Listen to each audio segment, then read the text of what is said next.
ನಮಸ್ಕಾರ, ಶುಭ ಸಂಜೆ. ಸಂಕಲ್ಪ ಸುದ್ದಿ ಕಾರ್ಯಕ್ರಮಕ್ಕೆ ತಮ್ಮೆಲ್ಲರಿಗೂ ಆತ್ಮೀಯ ಸ್ವಾಗತ ಹೇಳ್ತಾ ಇರೋದು ನಾನು ಅನುಷಾ. ಫಸ್ಟ್ ಟೈಮ್ ಚಾನಲ್ ವೀಕ್ಷಿಸ್ತಿದ್ದೀರಾ ಅಂತಂದ್ರೆ ಈಗಲೇ ನಮ್ಮ ಚಾನಲ್ನ ಸಬ್ಸ್ಕ್ರೈಬ್ ಮಾಡಿ, ನಮ್ಮ ವಿಡಿಯೋಸ್ನ ಲೈಕ್ ಮಾಡಿ. ಇದೇ ಮಾರ್ಚ್ 29ನೇ ತಾರೀಕು ಶನಿ ಬದಲಾವಣೆಯ ಪ್ರಯುಕ್ತ ಶನೇಶ್ವರ ಹೋಮದ ಕಾರ್ಯಕ್ರಮ ಬಹಳ ಅದ್ದೂರಿಯಾಗಿ ನಡೀತಾ ಇದೆ. ಪ್ರತಿಯೊಬ್ಬರು ಕೂಡ ಇದರಲ್ಲಿ ಪಾಲ್ಗೊಳ್ಳೋದಕ್ಕೆ ಅವಕಾಶ ಇರುತ್ತೆ.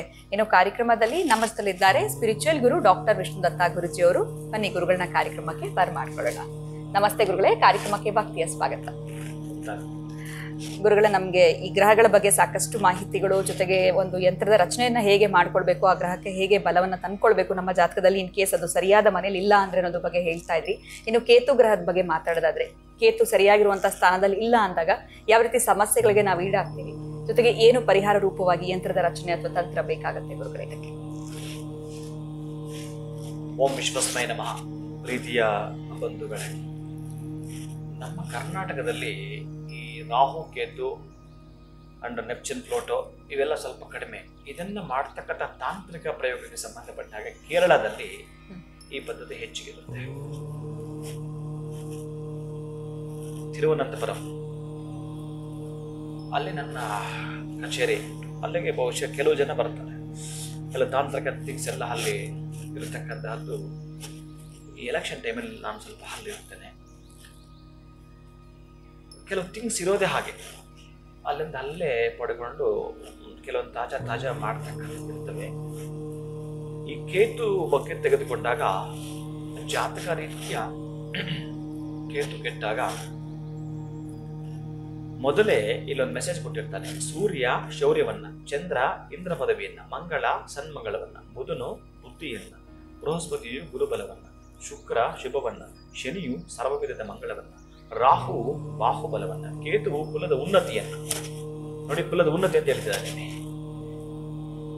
ಈ ಕುಲದ ಉನ್ನತಿಯನ್ನ ಅಭಿವೃದ್ಧಿ ಅಂತ ನಮಗೆ ಮಾಡಿಕೊಡ್ಬೇಕಾದ್ರೆ, ಆಮೇಲೆ ನೀವು ಮಲ್ಟಿ ಟ್ಯಾಲೆಂಟ್ ಇದ್ದು ಒಂದೊಂದ್ಸಲ ಸೋತು ಬಿಟ್ಟಿರ್ತೀರಿ.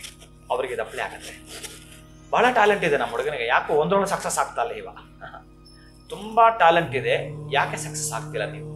ಅವರೆಲ್ಲ ಗಮನಿಸೋದೇ ಆದರೆ ಕೇತುವಿನ ಕೃಪೆಗೆ ಒಳಗಾದಾಗ, ಅಂತಹ ಕೇತು ಯಂತ್ರವನ್ನ ನಿಮ್ಮ ಜೊತೆಗೆ ಇಟ್ಟುಕೊಂಡಾಗ ಇಲ್ಲಿ ಸಂಪೂರ್ಣವಾಗಿ ನೀವೇನ್ ಮಾಡಬೇಕು ಅಂತಂದ್ರೆ, ಇರ್ತಕ್ಕಂತಹದ್ದು 7 ಕಲರ್ಸ್ ತಗೋಬೇಕು ನೀವು. ಆ 7 ಕಲರ್ಗಳನ್ನ ತೆಗೆದುಕೊಂಡದ್ದು ಯಾವುದಾದ್ರೂ ಆಗಿರಲಿ, ಕೆಂಪು ಬಿಳಿಯ ಮಿಶ್ರವಾಗಿರ್ತಕ್ಕಂಥದ್ದು, ಕಪ್ಪಾಗಿರ್ತಕ್ಕ ರೆಡ್ ಮೆರೂನ್ ಪಿಂಕ್ ಎಲ್ಲ ಮಿಕ್ಸ್ ಮಾಡ್ಬಿಡ್ತಕ್ಕಂಥದ್ದು, ಒಂದು ತಟ್ಟೆಗೆ ಹರಡತಕ್ಕಂತಹದ್ದು.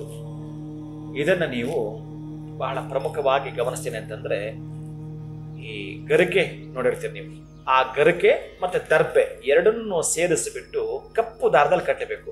ಸ್ವಲ್ಪ ಟೈಟ್ ಆಗಿ ಅದನ್ನ ಪೆನ್ನು ನಿಬ್ಬು ತರ ಬಳಸ್ಬೇಕು ನೀವು. ಅದನ್ನ ಗರಿಕೆ ಸ್ವಲ್ಪ ಉದ್ದ ಮಾಡ್ಕೊಳ್ಳೋದು, ನಂತರ ದರ್ಬೆ ಎರಡನ್ನೂ ಸೇರಿಸೋದು, ಕಪ್ಪು ವರ್ಣದ ತಂತಿಯಲ್ಲಿ ಕಟ್ಟತಕ್ಕಂತಹದ್ದು, ಕಪ್ಪು ದಾರದಲ್ಲಿ ಒಟ್ಟಾರೆ ಕಟ್ಟುವಂಥದ್ದು. ಕಟ್ಟಾದ್ಮೇಲೆ ಪೆನ್ನಾಗಿ ಬಳಸ್ಕೊಳ್ತಾ ಒಂದು ನೀವು ಟ್ರೈಗೆ ಒಂದು ತಟ್ಟೆಗೆ ಹಾಕೊಂಡಿರ್ತೀರಲ್ಲ, ಈ ಮಿಶ್ರಣಗಳನ್ನ 7 ಬಣ್ಣಗಳನ್ನ, ಆ 7 ಬಣ್ಣಗಳ ಮೇಲೆ ಈ ಸಂಖ್ಯೆಗಳನ್ನ ಬರೀತಕ್ಕಂಥದ್ದು. ಈಗ ನಾನು ಏನು ಕೊಡ್ತೀನಿ, ಈ ಸಂಖ್ಯೆಗಳನ್ನ ಬರ್ತಕ್ಕಂಥದ್ದು. ಆ ಚಾರ್ಟ್ ನಿಮ್ಮ ಮುಂದೆ ಏನು ಬರುತ್ತೋ ಅದನ್ನು ನೋಡಿಕೊಂಡು ಅದನ್ನು ಮಾಡ್ಕೊಳ್ತೀರಿ. ಕೇತುಗೆ ಸಂಬಂಧಪಟ್ಟ ಮಂತ್ರವನ್ನ ನಿಮಗೆ ಗೊತ್ತಿರುತ್ತೆ, ಅದನ್ನು ಹೇಳ್ಕೊಳ್ತೀರಿ. ಫಲಾಶಿ ಪುಷ್ಪ ಸಂಕಾಶಂ ತಾರಕ ಗ್ರಹ ಮಸ್ತಕಂ ರೌದ್ರಂ ರೌದ್ರಾಂತಕಂ ಘೋರಂ ತಂ ಕೇತು ಪ್ರಣಮಾಮ್ಯ. ಚಿತ್ರಾಂಗಾಯ ವಿದ್ಮಹೆ ಧೂಮ್ರವರ್ಣಾಯ ಧೀಮಹೆ ತನ್ನೋ ಕೇತು ಪ್ರಚೋದಯ. ಈ ಮಂತ್ರವನ್ನ ನೀವು ಹೇಳಿಕೊಳ್ತೀರಿ.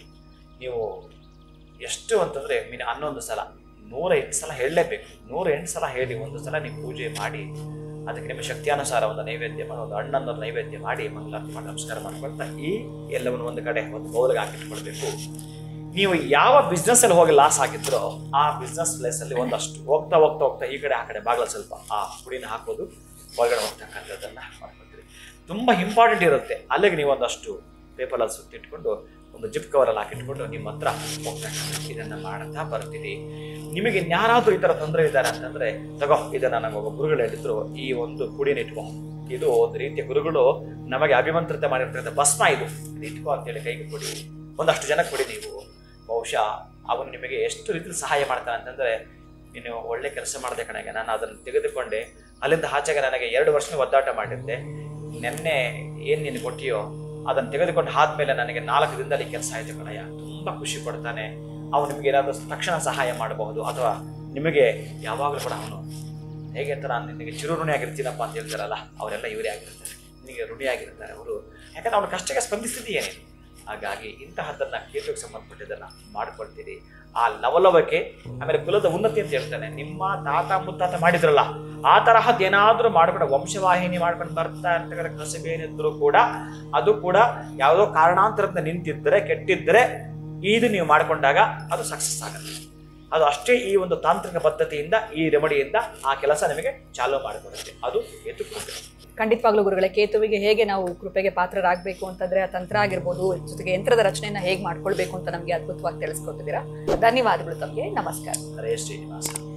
ಇನ್ನು ವೀಕ್ಷಕರೇ, ವಿಡಿಯೋವನ್ನ ಮುಗಿಸುವಂತಹ ಸಮಯ ಆಗಿದೆ. ಮತ್ತೊಂದು ಹೊಸ ವಿಚಾರದೊಂದಿಗೆ ಭೇಟಿ ಮಾಡ್ತೀನಿ. ನಮಸ್ಕಾರ.